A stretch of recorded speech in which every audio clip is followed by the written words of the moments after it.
महाभारत के कुछ ऐसे श्राप हैं जिनका प्रभाव आज भी बना हुआ है। महाभारत युद्ध के अंत समय में जब अश्वत्थामा ने धोखे से पांडव पुत्रों का वध कर दिया, तब पांडव भगवान श्री कृष्ण के साथ अश्वत्थामा का पीछा करते हुए महर्षि वेदव्यास के आश्रम तक पहुंच गए। हिंदू धर्म ग्रंथों में अनेकों श्रापों का वर्णन है तथा हर श्राप में कोई न कोई कारण छुपा था। कुछ श्राप में संसार की भलाई निहित थी, तो कुछ श्राप का उनके पीछे छिपी कथाओं में महत्वपूर्ण भूमिका थी। आज हम आपको ऐसे श्रापों के बारे में बताने जा रहे जिनका इतिहास में तो महत्वपूर्ण योगदान था ही, परंतु इनका प्रभाव वर्तमान में भी प्रमाण के रूप में देख सकते हैं।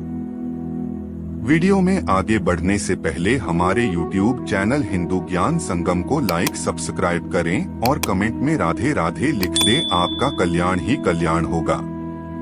युधिष्ठिर ने दिया था स्त्रियों को यह श्राप। प्रसिद्ध ग्रंथ महाभारत के अनुसार जब युद्ध समाप्त हुआ तो माता कुंती ने पांडवों के पास जाकर उन्हें यह रहस्य बताया कि कर्ण उनका भाई था। सभी पांडव इस बात को सुनकर दुखी हुए। युधिष्ठिर ने विधि विधान पूर्वक कर्ण का अंतिम संस्कार किया तथा शोकाकुल होकर माता कुंती के समीप गए व उसी क्षण उन्होंने समस्त स्त्री जाति को यह श्राप दे डाला कि आज से कोई भी स्त्री किसी भी प्रकार की गोपनीय बात का रहस्य नहीं छुपा पाएगी। श्रृंगी ऋषि का परीक्षित को श्राप। जब पांडवों स्वर्गलोक की ओर प्रस्थान करने हुए तो उन्होंने अपना सारा राज्य अभिमन्यु के पुत्र परीक्षित के हाथों में सौंप दिया। राजा परीक्षित के शासन काल में सभी प्रजा सुखी थी। एक बार राजा परीक्षित वन में आखेट खेलने को गए, तभी उन्हें वहां शमीक नाम के ऋषि दिखाई दिए।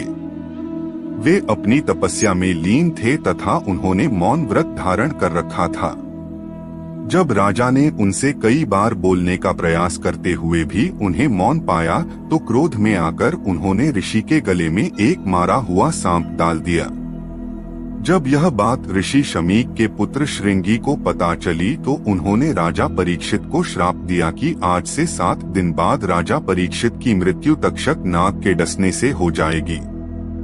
राजा परीक्षित के जीवित रहते कलयुग में इतना साहस नहीं था कि वह हावी हो सके, परंतु उनके मृत्यु के पश्चात ही कलयुग पूरी पृथ्वी पर हावी हो गया। श्री कृष्ण का अश्वत्थामा को श्राप। महाभारत युद्ध के अंत समय में जब अश्वत्थामा ने धोखे से पांडव पुत्रों का वध कर दिया, तब पांडव भगवान श्री कृष्ण के साथ अश्वत्थामा का पीछा करते हुए महर्षि वेदव्यास के आश्रम तक पहुंच गए। तब अश्वत्थामा ने पांडवों पर ब्रह्मास्त्र का वार किया। ये देख अर्जुन ने भी अपना ब्रह्मास्त्र छोड़ा। महर्षि व्यास ने दोनों अस्त्रों को टकराने से रोक लिया और अश्वत्थामा और अर्जुन से अपने अपने ब्रह्मास्त्र वापस लेने को कहा। तब अर्जुन ने अपना ब्रह्मास्त्र वापस ले लिया, लेकिन अश्वत्थामा ये विद्या नहीं जानता था। इसलिए उसने अपने अस्त्र की दिशा बदलकर अभिमन्यु की पत्नी उत्तरा के गर्भ की ओर कर दी। यह देख भगवान श्री कृष्ण ने अश्वत्थामा को श्राप दिया कि तुम 3000 वर्ष तक इस पृथ्वी पर भटकते रहोगे और किसी भी जगह किसी पुरुष के साथ तुम्हारी बातचीत नहीं हो सकेगी। तुम्हारे शरीर से पीप और लहू की गंध निकलेगी, इसलिए तुम मनुष्यों के बीच नहीं रह सकोगे। दुर्गम वन में ही पड़े रहोगे। मांडव्य ऋषि का यमराज को श्राप। महाभारत में मांडव्य ऋषि का वर्णन आता है। एक बार राजा ने भूलवश न्याय में चूक कर दी और अपने सैनिकों को ऋषि मांडव्य को शूली में चढ़ाने का श्राप दिया। परंतु जब बहुत लंबे समय तक भी शूली में लटकने पर ऋषि के प्राण नहीं गए तो राजा को अपनी भूल का एहसास हुआ तथा उन्होंने ऋषि मांडव्य को शूली से उतरवाया तथा अपनी गलती की क्षमा मांगी। इसके बाद ऋषि मांडव्य यमराज से मिलने गए तथा उनसे पूछा कि किस कारण मुझे झूठे आरोप में सजा मिली। जब आप 12 वर्ष के थे तो आपने एक छोटे से कीड़े के पूंछ में सीक चुभाई थी, जिस कारण आपको यह सजा भुगतनी पड़ी।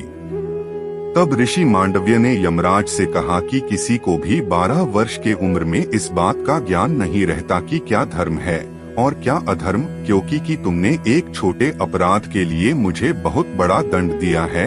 आठ मैं तुम्हें श्राप देता हूँ कि तुम शूद्र योनि में दासी के पुत्र के रूप में जन्म लोगे।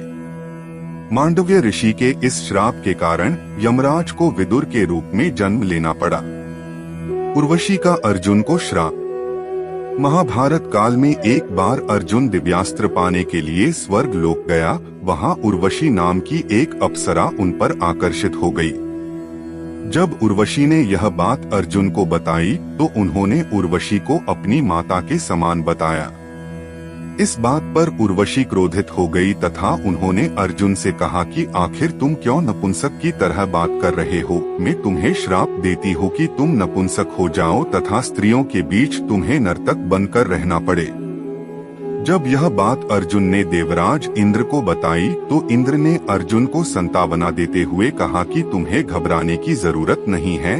यह श्राप तुम्हारे वनवास के समय वरदान के रूप में काम करेगा और अज्ञातवास के समय तुम नर्तिका के वेश में कौरवों के नजरों से बचे रहोगे। आज के लिए बस इतना ही। मिलते हैं न्यू वीडियो पर। जय हिंद, जय भारत।